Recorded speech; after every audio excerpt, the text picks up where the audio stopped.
Hi everyone. So today's lesson I'm going to just do some stuff on attention and go over the section 1 and then do an intro on sleep. This is one of my favorite chapters and I know you probably are looking at the chapter and saying, whew, there's less biology in this one. So I know 2 and 3 are pretty rough, and then this one we really get into a lot of cool psychology concepts. So in this one, we talk about sleep and dreams and sleep disorders, and then we'll get to hypnosis. Just so you know, hypnosis is not on the AP exam anymore. It used to be, but it's not any longer. And I do have an extra credit assignment I'll pop up on hypnosis. So you get to watch and do some stuff with the theories. Meditation is important, and our big section on psychoactive drugs is really important as well. Let's get started with talking about whether or not you have experienced sleepwalking. And usually we have lots of good conversations about weird things that we do in our sleep. And I wanted to get your reaction on Scott's story in the textbook about killing his wife. And this is not the only time that that has happened. Do you believe that someone can stab their wife 44 times and then try to drown her? The neighbor actually saw Scott doing that, drowning her, and called the police, and that's when they came. And it's actually pretty common. There is a video I'm going to pop up after this lesson that's from Inside Edition. It has various people and what happened during their sleep and when they went on trial for murder and so forth, and see what you think about that. But it's kind of interesting to see how different levels of consciousness are we actually attentive? Like, can we be viable of a crime if we're asleep? And obviously that crime is happening during that stages 3 and 4. We're in deep delta sleep and people are unaware of what they're doing and they're still able to move. So, people can do that. I've had a student who was actually working out downstairs, like in their basement, and had no idea they were doing it. People will actually get up and eat during the night and go back to sleep, or go back to bed, I should say, and they start gaining weight and they have no idea why. So it's really interesting to see, we can't imagine someone killing somebody, but we can imagine people doing things like, riding a bike or eating an entire meal. And so it's kind of interesting how sleep works and whether or not we believe that those things can actually happen. Okay, so one of the things I want you to do right now is in looking at the different types of consciousness, we have internal and external. So I want you to close your eyes and I want you to focus on your breathing and your internal sensations. So how do you feel today? Are you thirsty right now? Are you hungry? And how does that feel? Are you full? Are you tired? Are you feeling anxious? Do you have any pain? How do you feel on the inside? And becoming really internally tuned into that. That's what we do in meditation. And now open your eyes and focus on all of your surroundings. And what colors and shapes do you notice around your room or wherever you're at? What are others wearing, or what facial expressions do we have, and so forth. And I usually do this little test in the room. And I have something in my room that I have for the very beginning of the year, and it's this small little blue donkey that's sitting over on the door, and no one can see it. And finally, somebody does notice it when they're really consciously focused on what they have not seen in the room before. So your consciousness includes your personal awareness of your internal and external states, and so forth, and it's known as your waking awareness. So here's a question: what did William James, describe consciousness as? And they use this question on the exam a lot, actually.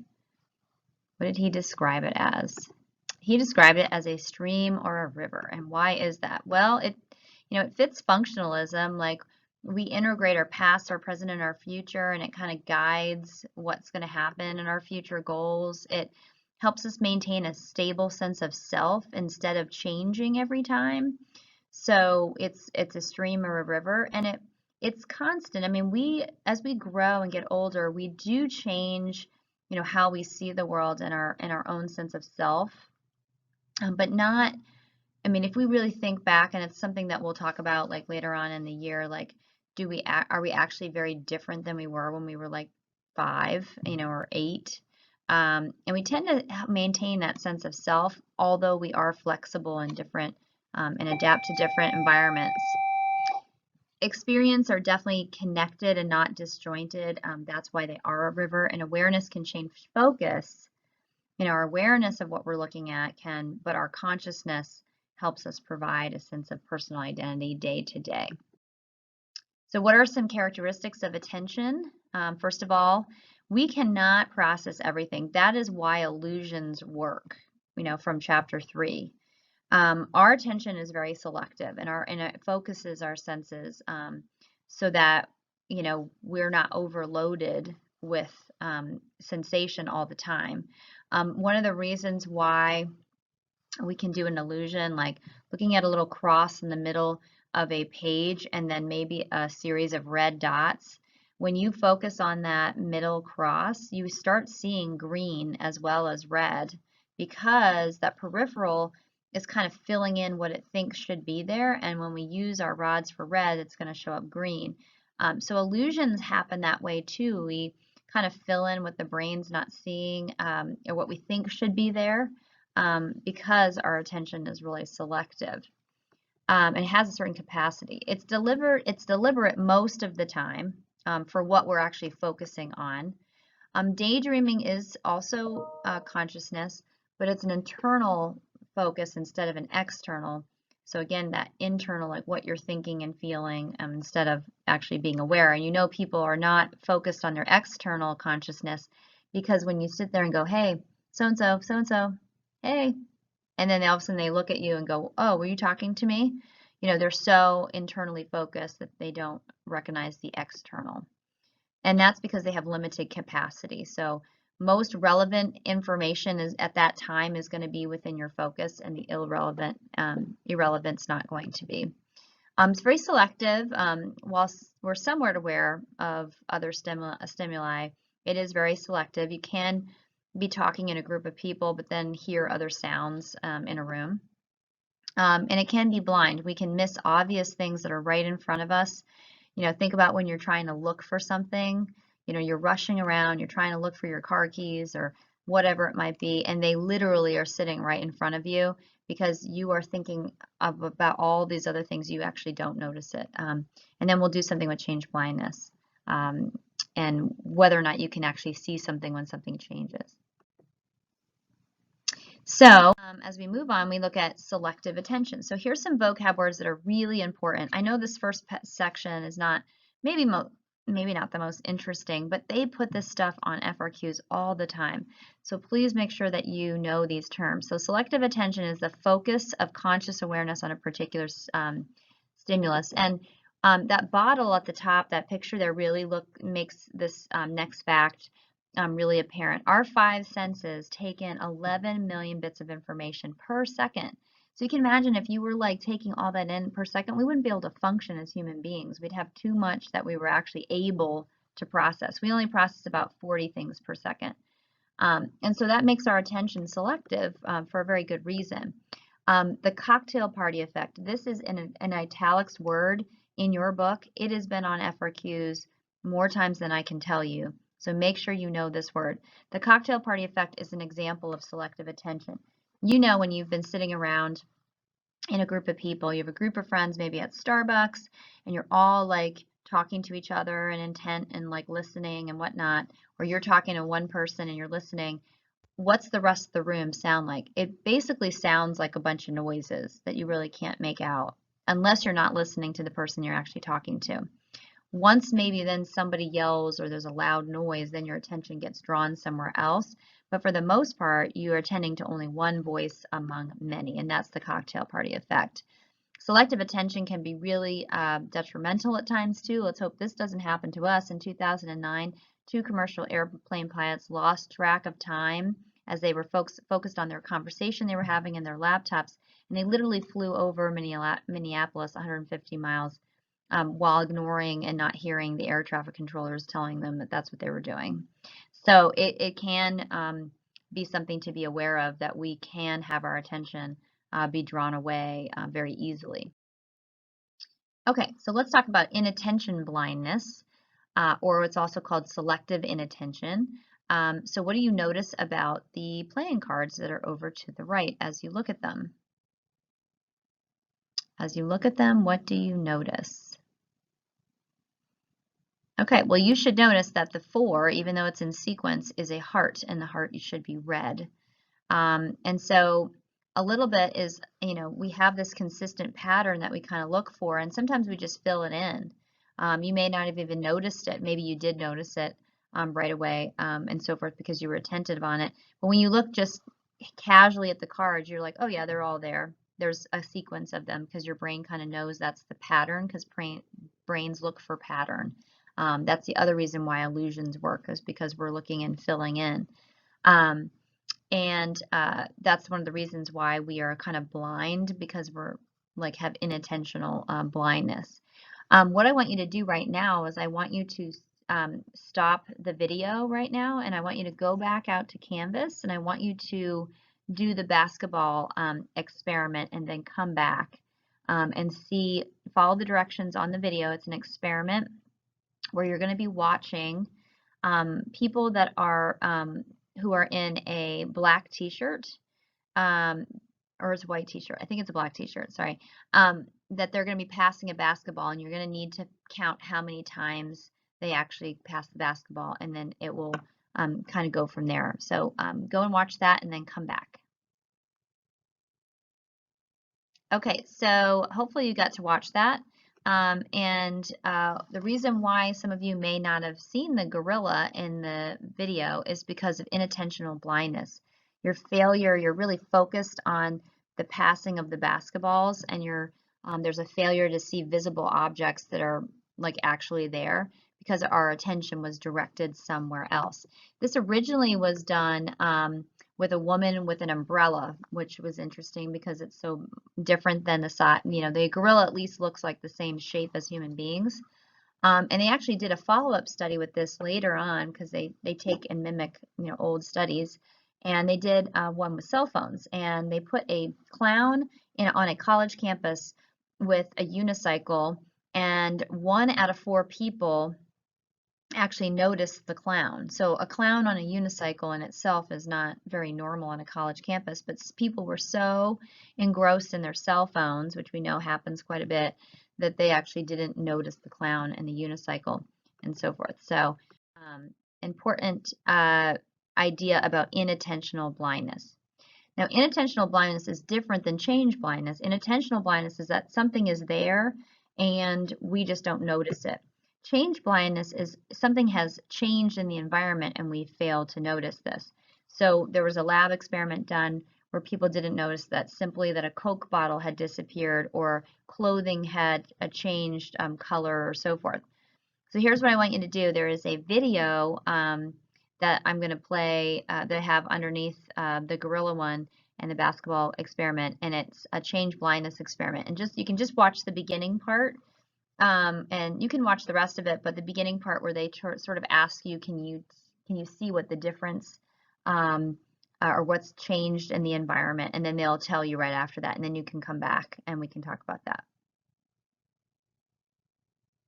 Okay, so hopefully you got to watch the change blindness and got to see that there were 2 different men, and even if you're staring at it and looking at it, you just don't see it for some reason. Either your attention is drawn away because the phone rang, or you're not looking at the person, you're looking at the clothing, whatever it might be, you're just failing to notice. And that's because there's so much to take in a scene that we don't see that. So that's change blindness. Okay. So one of the things that I always apply is like, how does this apply to you? Like, where are you going to see sort of attention in your own life and conscientiousness? So multitasking is a thing. We all think that we can multitask, but remember, when you multitask, you're dividing your attention. So the less attention is being applied to both tasks. So this is really going to make the ability to do something impaired. So the less the impact or on a simple task. So like the simpler the task, like listening to the radio in the car, is not going to have as much impact on driving the car because listening to the radio doesn't take a lot of mental capacity to do. But if you have a more difficult task, that concentration is going to be drawn away. So like using the GPS or you're talking on your phone while you're driving, that's one of the reasons why Indiana has gotten rid of using a cell phone in the car where you're hands free. Some of you may experience this when you are trying to concentrate and write a term paper or an essay or trying to study that you can't have music on that has words. You can listen to classical or something with like just instrumental because the words conflict with the things that you're reading or the things that you're writing. And that's because that attention can't pay attention to one thing and do a really good job at it. So when we look at the statistics of text and talk and using GPS and music, text or talk on the phone and so forth, we have a really difficult time shifting back and forth, and that's caused about 28% of traffic accidents as we look in recent days. And they actually have done MRI scans on people to see how much brain activity has decreased. And when people are multitasking while they're driving, it's decreasing 37%, your attention is. And you know as well as I do, you're driving down the road and like driven like maybe a half a mile and you don't remember driving that half a mile because your attention is somewhere else, you're thinking about something else. So when we're doing something as important as driving and we have to be safe, those are things to keep in mind. They did a study in the University of Sydney to see if hands-free actually worked. It's more, what they found was more distracting for hands-free than to have an actual conversation with somebody in the car. You're 4 times more at risk at getting into an accident than having just a passenger. So even though we have hands-free, it's not something that's going to help our attention completely, and it's still 4 times more of a risk getting in a traffic accident. So that's something to be aware of as well. Okay, so let's start talking about, that's attention, so let's start talking about your circadian rhythms and sleep and how that all sort of works. So my question is, what are circadian rhythms? And your answer should be biological and psychological processes that fluctuate in a 24-hour period. So you can see there's lots of images that you can look up that tell you what you're doing on a 24-hour basis. Things like at 7:30, melatonin starts to go down. Your heightened alertness begins at 10 a.m. Best coordination at 2:30. Some of you that like to work out, at 5 p.m. you get your best cardiovascular efficiency and muscle strength. So that's something to be aware of. And that's based on a human basis, depending on where people live, because melatonin can fluctuate based on how much light you have in your environment and where you live on the globe. But for the most part, humans have these circadian rhythms, and they have found a pattern of that. And so sometimes you'll find times on the circadian rhythm a little bit different, but they're within a little bit of the same range and so forth. So we go with the ones that they say in our book and so forth. What processes are they talking about? So you're talking about movement, heart rate, temperature, memory, sensitivity to all senses, when you get sleepy, and when your melatonin is produced. What is the peak time for mental alertness and memory? 9 a.m. and 9 p.m. So some of you may see that kind of mental alertness peak up at 9 p.m. Unless you're exhausted, and we can do that at 9 a.m. So it's good that we have our late start at a certain time, because it is supposed to kind of measure up with your circadian rhythm. Okay, next question. What controls the clock or circadian rhythm? What controls all those systems? You should say your suprachiasmatic nucleus, okay? So that's the cluster of neurons you see there in green. The hypothalamus is that yellow, and that's the brain within a brain that gets signals from the outside world. And then part of that hypothalamus is a group of neurons that called the suprachiasmatic nucleus, or the SCN. And that's kind of like your Sandman. So that one is going to get a signal from the hypothalamus, and then the suprachiasmatic is then going to tell the pineal gland to secrete melatonin, which will start that sleep-wake cycle, either producing more or reducing and not producing as. So what controls the suprachiasmatic and the pineal gland? What controls the suprachiasmatic nucleus and the pineal gland? Well, this is why we have discussed the senses first. Your environment, light. Light regulates and gets the suprachiasmatic nucleus working. So sunlight or even light from a computer screen can do this. There's a little video that I will also pop up there that you can watch if you like, and it talks about your cell phone. Your cell phone is blue light, and so if you are in the dark right before you go to bed on your cell phone, you are telling your body that it's not time to go to sleep. And so we need to limit that. They have told 2 hours before bedtime you shouldn't be using computers or devices. And you know as well as I do, it's very difficult to do that. We try in our house at least, if we can, a half an hour, at least an hour, which we know. But if you're having trouble getting to sleep, that may be a reason why. The light detected by the photoreceptors in your ganglion cells, okay, they go to the optic nerve and then to the SCN. And the less light, that's going to communicate through neurons in your hypothalamus to trigger the pineal gland to release melatonin. And what are those peak times for melatonin in a 24-hour period? That's going to be 1 a.m. and 3 a.m. And so why is that? Why would that be that we would want melatonin to have the peak? Now, it starts before that because you have melatonin getting you sleepy earlier in the night, but the most melatonin peaks at 1 and 3 a.m. And that's to keep you asleep, all right? You're very sleepy at that time, and you're hopefully not waking up in the middle of the night like that, and the melatonin is going to keep you asleep. Okay, so how do researchers know about brain activity during sleep? And there's some kind of clues there to the right with some of the photographs I have. That's an electroencephalograph, and that was invented by Hans Berger in 1920, and that's to show all of those brain waves, and it's sort of like a little chart there to the side that shows you the brain waves that are coming off of your brain, and they do that by putting electrodes on your scalp. What does it produce? It produces an EEG, or an electroencephalograph. And that's going to show you how active your brain is. And the brain is very active during sleep. It's just active in a different way. And what do they also study during sleep studies? They study eye movements, your muscle movements, your airflow, your blood pressure, how much carbon dioxide you're exhaling, your body temperature, and how your sounds are breathing. So if somebody has sleep apnea and they're snoring and they're, holding their breath and then taking a big gasp of air, they're limiting their carbon dioxide exhalation, and so they can measure whether or not that person's actually breathing or not, and that's something they would do during a sleep study. What two types of sleep are there?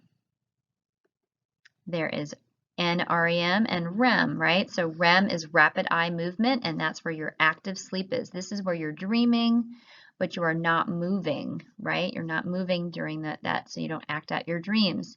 And NREM is all of your stage 1, 2, 3, and 4, and that's non-rapid eye movement. That's more of your quiet sleep, so you get yourself into a deep sleep, and then those brain waves go up again. You're not awake because you've got melatonin and sleep spindles working to keep you asleep.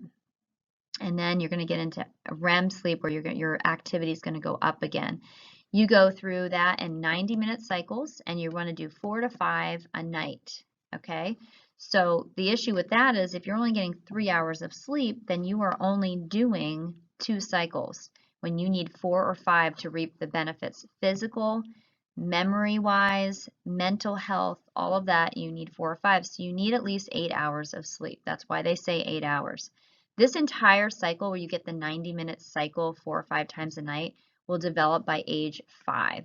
And if you look at the activity that happens in the brain, we see REM sleep on the left and awake. Everything is lit up. If the brain was not active, it would look black. So there's a lot of activity going on during REM sleep. It's just different, okay? So One of the things is the brain lights up in, shows less activity in frontal lobes and the visual cortex. That's where you get weird dreams. This is not working. It doesn't make sense. Things are not rational, right? And we're also, that's why you can be like flying on a squirrel or something like that in your dream, or be with somebody that shouldn't be in a setting, that you have in your dream. What's really weird is the visual cortex, okay? So the visual cortex is not working as well. Your visual associated areas, however, are. So that's why you can see while you're dreaming. It's the same areas that when you close your eyes, you can imagine an apple in front of you, okay? That's what the associated areas are using. When you use your visual cortex, that's the thing that's, getting the signal from the eye and going through to the brain and so forth. That's the reason why blind people can actually dream, especially if you had been born with vision and then you lose your vision, you dream just like you would have normally because you have that visual association. Now, people who are born blind also dream.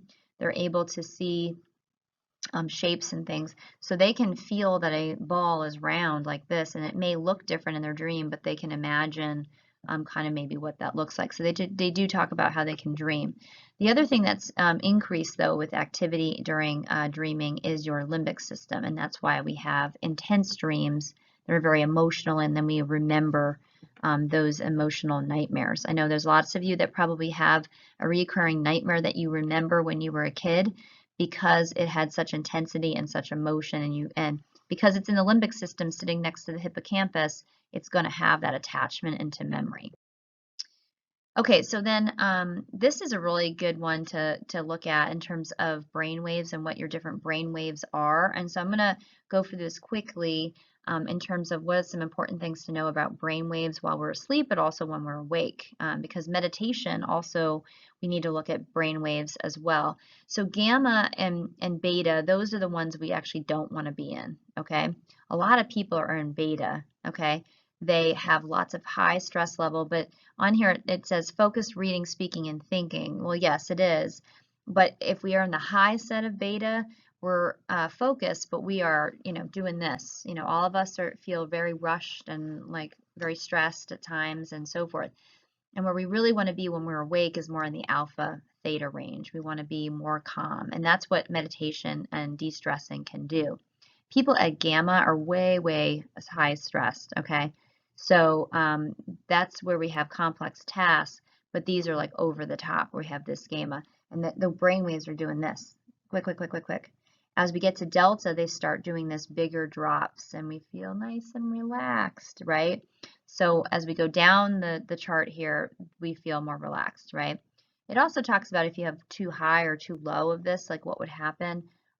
With alpha, and then theta, that's when we start getting into more of the relaxation into the sleep stages.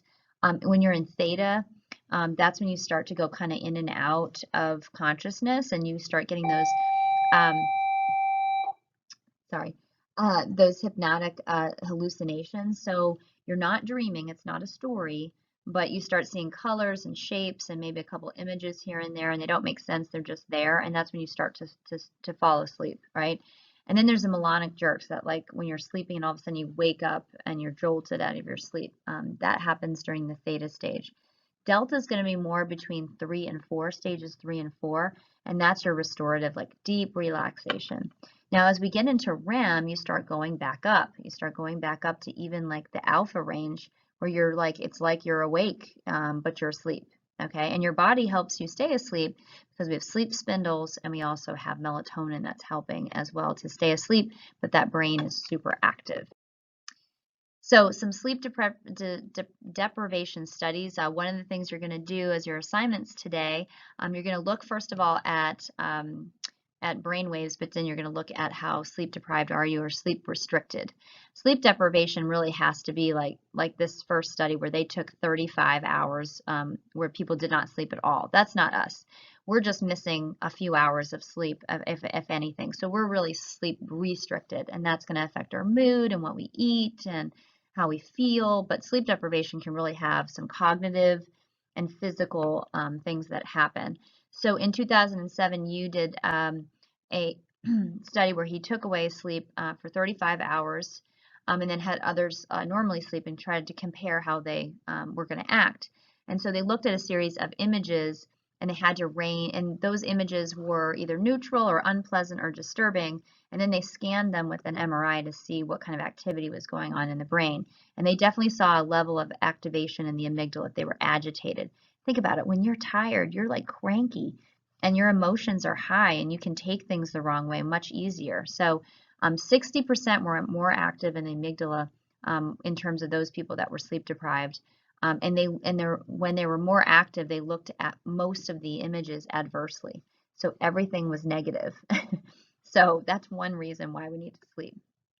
And then there's also the study where they did a reactions also to cute bunnies and ice cream sundaes. Now, usually cute bunnies and ice cream sundaes, people would, think of them in a good way, and they did, but the sleep deprived participants had heightened activity, interestingly enough, in the reward areas of the brain where we produce dopamine, probably sort of in the midbrain. And when we have those reward systems be equated with these images, it's almost the same process as drug abuse. And so what they were concluding was people who are sleep deprived are more likely to engage in risky behavior, maybe drug abuse or alcohol, drinking alcohol, or having sex too early. Like those things are not a definite, but when sleep deprivation happens, our reward system for certain things is more activated, which may get us to try to get things that we maybe might not be good for us. Okay, what Matthew Walker said in his study was that we swing when we are sleep restricted, sleep deprived, especially, we're going to swing. There's no sweet spot of mood. We go from one extreme to the other. And you can see that when we go through our emotions. REM rebound is one too. When we deprive somebody, if you are not dreaming and there's not something wrong in terms of imagery, I had a student who actually couldn't dream. She had a brain injury and could not close her eyes and imagine. Her visual associated cortex was not working. And she didn't actually dream. So that's one thing. But if you're a normal person that has no physical issues and you're not dreaming, you may not be getting into REM.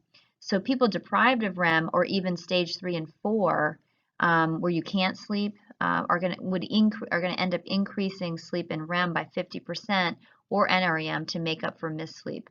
And you need that whole range. It seems like, oh, I'm just going to catch up on sleep over the weekend, but that inconsistent sleep is really bad for you. You need to have that consistent 90-minute cycle where you go through all those cycles. And one of the things is that memory is consolidated. Every 90 minutes, whatever you learn, you're consolidating that into memory as well.